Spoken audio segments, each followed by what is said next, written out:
পুজোর আগে ফের পূর্ণ কর্মবিরতিতে জুনিয়র চিকিৎসকরা। জিবি বৈঠকের পর জানালেন আন্দোলনকারী চিকিৎসকরা এবং আজ থেকে ফের পূর্ণ কর্মবিরতি। ৮ ঘন্টার জিবি বৈঠক শেষে কর্মবিরতির ঘোষণা।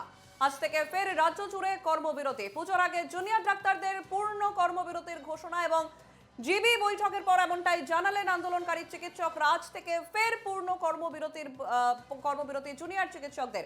আমাদের সঙ্গে ফোন লাইনে রয়েছেন সচিন, পুজোর আগে ফের কর্মবিরতিতে জুনিয়র চিকিৎসকরা এবং ৮ ঘন্টার যে দীর্ঘজীবী মিটিং হয়েছে তাতে এই সিদ্ধান্তে তারা এসেছেন যে সম্পূর্ণভাবে কর্মবিরতিতে যাচ্ছেন তারা পুজোর আগেই।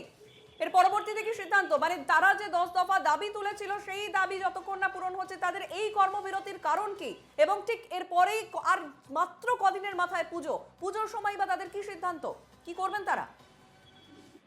দেখো, মূলত যেটা জুনিয়র চিকিৎসকদের দাবি যে তারা কিন্তু 10 দফা দাবি রেখেছেন এবং সেই 10 দফা দাবি পূরণ যতক্ষণ না পর্যন্ত হচ্ছে ততক্ষণ পর্যন্ত তারা কর্মবিরতি থাকবেন, তেমনটাই তাদের দাবি, তারা দাবি করছেন। এবং মূলত যে কারণে কর্মবিরতি, এই যে বেশ কিছুদিন তারা আংশিক কর্মবিরতিতে ছিলেন, তারপরে লাগাতার একটি হাসপাতালে যেভাবে চিকিৎসক, নার্স, স্বাস্থ্যকর্মীদের উপর হামলা হয়েছে তাতে তারা যথেষ্ট ভীত। এবং এই যে ভয়ের রাজনীতি কলেজগুলিতে, সেই ভয়ের রাজনীতি কিন্তু এখনো বন্ধ হয়নি।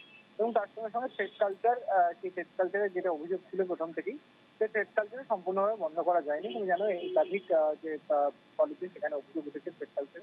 এবং তার সঙ্গে সঙ্গে এই যে 10 দফা দাবির মধ্যে অন্যতম দাবিগুলি যেগুলি রয়েছে, নিরাপত্তা সুনিশ্চিত করতে হবে, স্বাস্থ্যসচিব যিনি রয়েছেন তার বিরুদ্ধে ব্যবস্থা গ্রহণ করতে হবে, বিভিন্ন নিরাপত্তা রক্ষী যেগুলি বেসরকারি এবং অস্থায়ী কর্মীদের দিয়ে কাজ চালিয়ে নেওয়া হয় আপাতপক্ষে, সেই অস্থায়ী কর্মীদের পরিবর্তে স্থায়ী কর্মী নিয়োগ করতে হবে। এই মূলত এই দাবিগুলোকে সামনে রেখেই কিন্তু জুনিয়র চিকিৎসকরা পুনরায় কর্মবিরতিতে যাচ্ছেন। এবং আগামীকাল তাদের একটি মিছিল এবং মহাসমাবেশ রয়েছে। তারপরেই কিন্তু তারা পুনরায় বৈঠকে সিদ্ধান্ত নেবেন যে তাদের পরবর্তী সিদ্ধান্ত কি হবে, পুজোর দিনগুলিতে বিশেষ করে তাদের কর্মসূচি হবে।